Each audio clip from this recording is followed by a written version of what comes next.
Hello, ladies and gentlemen, little lappies, big lappies, medium-sized lappies, gigantic lappies, and tiny lappies.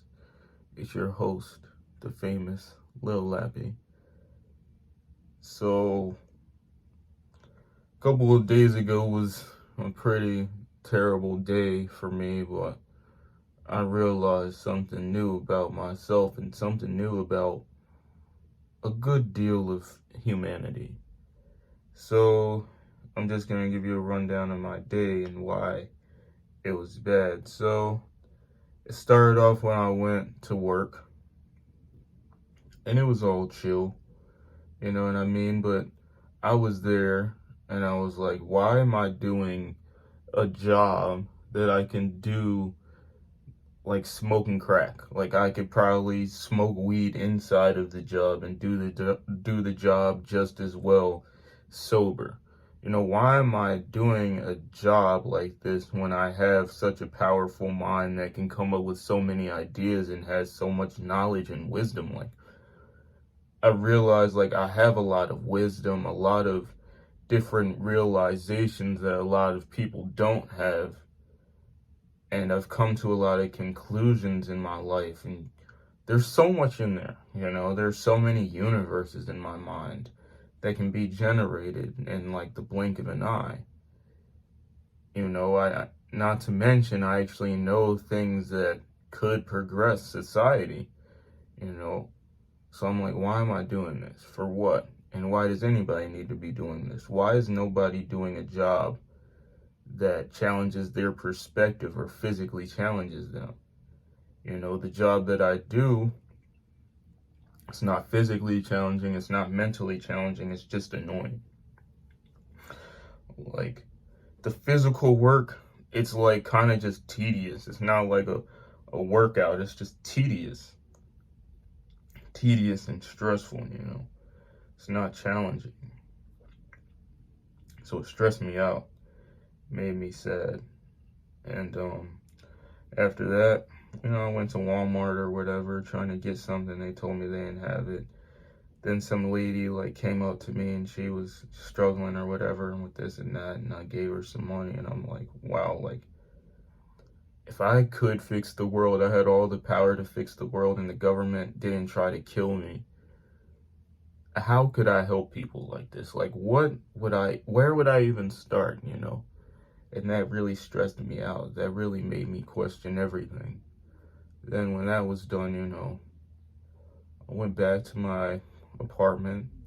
My girlfriend broke up with me, and I didn't really care. Just like stressed me out. Cause you know I have like a crush on like this other girl, and I have for like a long time. So I really did not care, you know. I still don't care. But just all that stress kind of pushed me to the point of like, I want to die right now, where I've been hundreds and hundreds and hundreds of other times. And I just realized how like cold this world is. Like, there are tons of people who I can't help. There are tons of people who I don't know how to help. And people don't love each other. People are locked into this and that. And I just kind of go back to where I was in the last video. Like, why would you want to live in something like this? Why would I want to live in something like this? So that kind of hurt me, that I like gave my all to a person only to get, you know, left.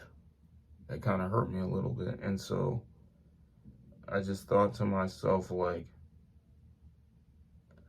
you know, sucks. So what I do, I started drinking, kept drinking, drank some more, kept drinking, drank again, you know, popped a couple pills, kept drinking, non-stop drinking. And, you know, I was like, I could really end the suffering right now.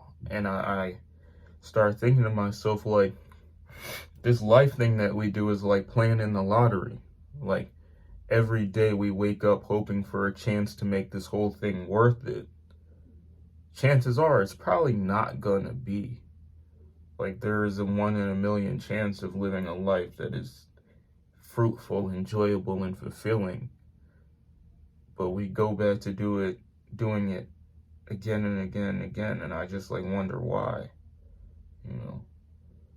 And I really thought, like, either I can keep struggling, hoping for the chance of happiness in some way, shape, or form, or I can just kill myself and find peace in that. So it really started to think about why, when you're down in the deep, like in the worst position that you've been in, if you're in a bad position, everything that you've given yourself to live for becomes obsolete in a way. You start like saying, like, I don't, like, what is my family worth if I'm in so much pain? Like, what are these friends worth if I'm in so much pain? Because they probably don't even care about you. Like really where it matters, they don't care about you. So you're asking yourself, like, what is this job, or what is this worth living for? It all becomes obsolete. Your career becomes obsolete. Your family and friends become meaningless. Everything, the future becomes meaningless because it is not equal to the pain. And I probably told you about the one time that I said I was messed up. Like, I was really like on every drug imaginable, probably about to die, and I'm just thinking to myself, like, if this is not the worst pain that I may feel, why would I ever want to live until tomorrow? And that is a fact, because the worst pain that you know may not be the worst pain that you will know. It's a fact. And you can say the same thing about joy. So if that pain, the worst pain that you felt and the worst pain that you may feel, is not worth the good in life, is not equivalent to the good in life, why push yourself to live until tomorrow? Why? And so I asked myself why. I do have suicide attempts. Yeah, some crackhead notification ruined my video, but whatever. So I do have suicide attempts. And I asked myself why on those times where I could have made another attempt, did I not? And I came to a very simple conclusion, that I'm built different. And it's that the people who see this world that we live in and experience this side of existence, they're built different as well. We're built different. There's something different about us. And you want to know what that is? There is a voice inside of us that no matter where we are emotionally, at whatever time, that wants to live. Why does it want to live? So it can say it did. It's simple. It wants to win. Like, no matter how terrible it can be and how horrifying and how depressing it can be, it just wants to say that it made it to the end. And that voice is inside all of us who are not delusional. Yes, we have that in us. It's kind of scary to think about, that we will put ourselves through so much agony, like, consistently. When we can end it all. We're like, yo, I'm not gonna end it. I'm gonna see how long I can keep this going. How can I keep going? How can I keep moving? And even when it makes all logical sense to press the end button on this horrible, horrible, horrible, horrible simulation that we live in. This voice inside of our heads wants us to keep going. It just wants to win for the purpose of winning, for the purpose of proving to this simulation that we're built differently, right? How else, right, could you see everything going around? You know, how this world is working, how these people are treating us, how these people are treating each other, seeing this world literally on fire. How could you see all that, experience all this pain, all this heartbreak, all these people just treating you like you were literally nothing? How can you experience all of that? Be depressed, have the mindset to want to kill yourself, and not. Because there are plenty of people who've seen it and said, yeah, I'm out. I'm out. You know? How? It's because we want to win. When it's not worth it. Because it's not. It's not. There's no way that any person can convince me that living in this is worth it.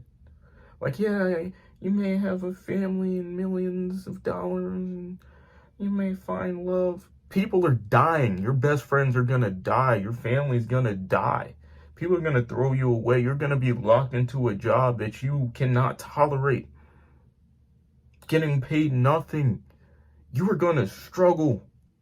You are going to struggle. You are going to have nothing. You are going to experience the lowest of the low. And it won't stop. Nobody can tell you that it's worth it. So why do you keep going if it's not worth it? Because you want to win. You want to succeed. And deep, deep, deep down in your spirit, that matters more to you than anything.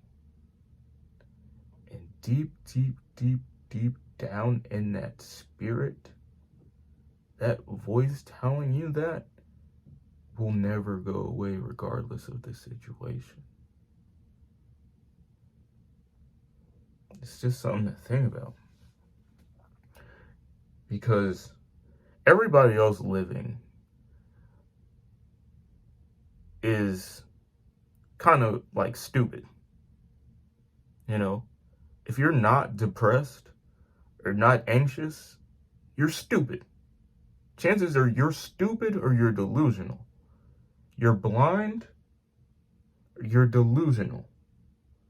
Or you're a narcissist. Those are the only options. You know what I mean? Because think about it, right? If someone has, all their money, they go to school, become a realtor or something like that, why are they gonna care? They can buy love. They don't have to sit in, impoverished neighborhoods caring about impoverished people. They don't care because they're fine. They're fine. None of this affects them. They don't have to work that job. They don't have to sell themselves. They don't have to care about selling themselves because they're okay. They're okay. They don't care. Then the other people, they just turn a blind eye to it. Well, the people like us, we have to see it. We have to live in it. But then there are the losers and there are the winners. The people who kill themselves, the people who succeed. Either there's an accident or they didn't see it as being worth it. And that is no fault of their own. I don't think of them as any less than me, any less than us. But keep listening to that voice that wants to win. That's the voice that's going to take you to the next day. That's that voice that's going to take you to the finish line. It's that voice that tells you that you want to be a winner. And it has nothing else to say. It has nothing else to say. That's the funny thing about it. Because there's a voice of reason. There's a voice of optimism. There's a voice of pessimism. But this voice just wants to see this whole journey through. So think about it.